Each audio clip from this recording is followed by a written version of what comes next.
What's up, everybody? Name code Dustin here, Fantasy Smack Talk. This is our bi-weekly fantasy baseball show, and as always, we're going to be going over those guys that you should be gobbling up. But first, Dustin's got a little segment for you. This is a segment that we always like to do around this time of year. It's called Don't Believe Those Numbers. Now, this isn't necessarily a sell high type segment. It's more about guys that are playing really well right now, and they aren't owned in a ton of leagues, and people might be thinking about dropping someone decent and picking these guys up. But we say, hold on, don't believe those numbers. First guy I want to talk about. But if you do own them, you can certainly try to trade them. As noted, we were able to do the Chris Davis trade, Red Sox Nation. Thank you for proving me right. So if you own these guys, go ahead and try to sell, try to get some good guys back. In deeper leagues, you might be able to sell high on these guys. In regular leagues, too, there's some donkeys out there. There are a lot of donkeys. I forget that from time to time. Daniel Nava is the guy I want to start with out there in Boston. He's playing pretty decent, but at this point in his career, after what he's done in the minors, he was just kind of so-so. I'm not really believing these numbers. I don't really think he's going to have a huge year at all. He might be decent, but don't believe those numbers so far. Definitely try to deal him. It's a perfect guy. Red Sox fan, come on now. First guy I'm talking about is Betancourt out with Milwaukee. Sure, he's got great position eligibility. Most leagues he's first, second, or third. But right now, he's already got 7 bombs, 22 ribbies. He's batting basically 280. There's just no chance he keeps this pace up. If you see a guy that's hurting at third base, maybe, send a couple deals, see what you can do. I know this isn't a sell or try to trade thing, but don't believe his numbers. Does that make you happier, CEO? That was good. He's going to yell at me afterwards. That's what bosses do. Carlos Villanueva is next guy I want to talk about out there with the Cubs. This is a career over 4 ERA guy. He's been in the league since 2006. He's 29 years old at this point. I'm not really thinking that he's going to keep this pace up. Yes, he is, a talented pitcher. He's had decent stretches in the past, but he's never been able to put it all together for a whole year. And I don't think it's going to happen this year either. So don't believe. Yeah, don't believe this. So Ryan Rayburn's the last guy we're going to talk about, and talk about numbers. In the last week, he's been batting .591. He's batting .364 on the year. He's got 4 bombs. He's got second base eligibility. So, and this is a name that he's kind of surfaced in fantasy on and off for, a long time. But don't believe those numbers. Don't believe them. All right, let's talk about must-adds in all leagues. We only got one this week, and that's Tony Cingrani. We talked about him in our last show as a guy to add in deeper leagues because his starting spot wasn't necessarily guaranteed. But at this point, the Reds have to let this guy keep pitching. I mean, it'd be stupid to take him out of the rotation. They're going to have to bump someone else out because this kid is the real deal. He's lived up to every bit of hype. 28 Ks so far in 18 innings. If he's available in your league, get him on your team now.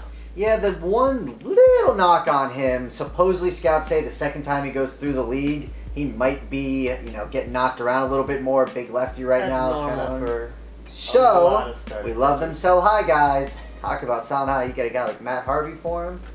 Crazy. Well, there's no chance. Even I know you're not getting that done. All right, the first guy I'm talking about is Nolan Hernando. He's out with the Colorado Rockies playing third base. Minor leagues, got a proven track record. He was batting over .350 in AAA, doing very well. He came into the majors with the bank. He had a single, he had a home run early. Since then, he's really kind of cooled off. He's only batting .235. But with all that said, if you need some help at third base, he might not be a bad guy to take a gamble on, take a flyer. All right, I'm going to talk about Michael Saunders out there with Seattle. Outfielder that we liked coming into the year, got off to a really slow start, but he's starting to pick things up. Last year he had 19 home runs. This is just an outfielder that we like that's very serviceable. We think that he's going to have a decent year. He's been dropped in a ton of leagues after a slow start, so if you're looking for a decent outfielder, could be a nice guy to grab. Next guy I'm talking about is James Loney, and I'm going to admit it, CEO found him. First thing, he's only owning 5% of leagues. This guy, he's only 29 years old. I actually wasn't aware that he's still that young. And for some reason, it feels like we've been talking about him forever. But the kid's only 29 years old.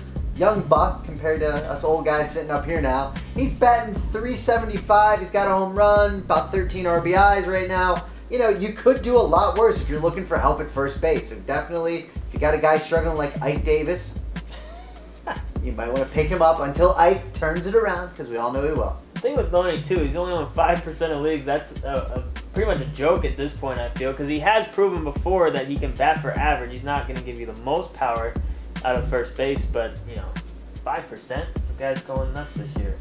Felix Doubrons, next guy we're going to talk about, out there, Boston starting pitcher. 29 Ks and 23 innings pitched so far. ERA isn't the best, but definitely in 5x5 leagues or any type of those type of leagues, he's going to help you with Ks. He's going to help you with wins. He's already got 3 on the year. Young pitcher, definitely big upside. We like him. Jordan Pacheco. We talked about this kid coming in the year, and our biggest thing on him was, is he going to get the playing time? At the start of the year, it wasn't as consistent as it is now because he's been playing great. So the Rockies have been finding a way to get him into the lineup. He's been playing great. 339 average, a few RBIs here, scoring runs. He's doing all the little things. He's definitely worth a look in deeper leagues. Next guy, Patrick Corbin, Arizona starting pitcher.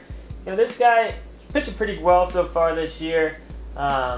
Not totally buying into him, but I do think he is worth an ad in deeper leagues just to see if he can keep it up because he's a young guy. You don't necessarily know how they're going to handle getting caught up into the bigs. He was decent last year in the minors, over a K per inning, so it's definitely what you look for as far as potential breakout starting pitchers. So if you're looking for a gamble on a young arm, go ahead and grab Corbin. And a guy that's not as young as people remember him as, or at least I remember him as, because there's so much hype coming up. We got a guy to keep an eye on. We got 2 of them. The guy I'm talking about is Philip Hughes of the New York Yankees. Currently, he's owned in not a ton of leagues.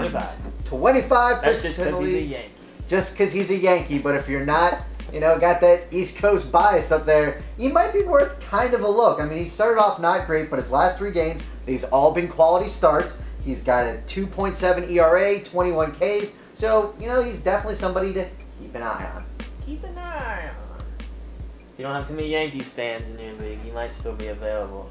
Travis d'Arnaud is the guy I'm going to talk about. Catcher for the Mets. He was brought over in the R.A. Dickey trade. Huge prospect. 2011-2012, batted for decent power and over 300 both those years in the minors. He's a catcher, so you got to like that. Anytime you get a catcher that can bat for average, you're going to want to try to grab him. Only owning 5% of leagues right now. He's going to get called up at some point this year. When he does, it's going to be Mike Trout, Bryce Harper hype all around this kid. Huge upside, real deal. Can't wait to see what he can do. Another reason to trade Buck. There you go. Love a guy, just trade Buck. That's playing pretty great. So, that's it. We're going to be coming out with a football show. We're going to be taping that hopefully at some point next week. I know this is a baseball show, but everybody that plays baseball, I'm sure, plays fantasy football. Going over the draft and all the rookies, we'll be writing an article to get that out as well. So keep in tune or keep in checking for that. FantasySmackTalk.com. Dustin, flip the pen.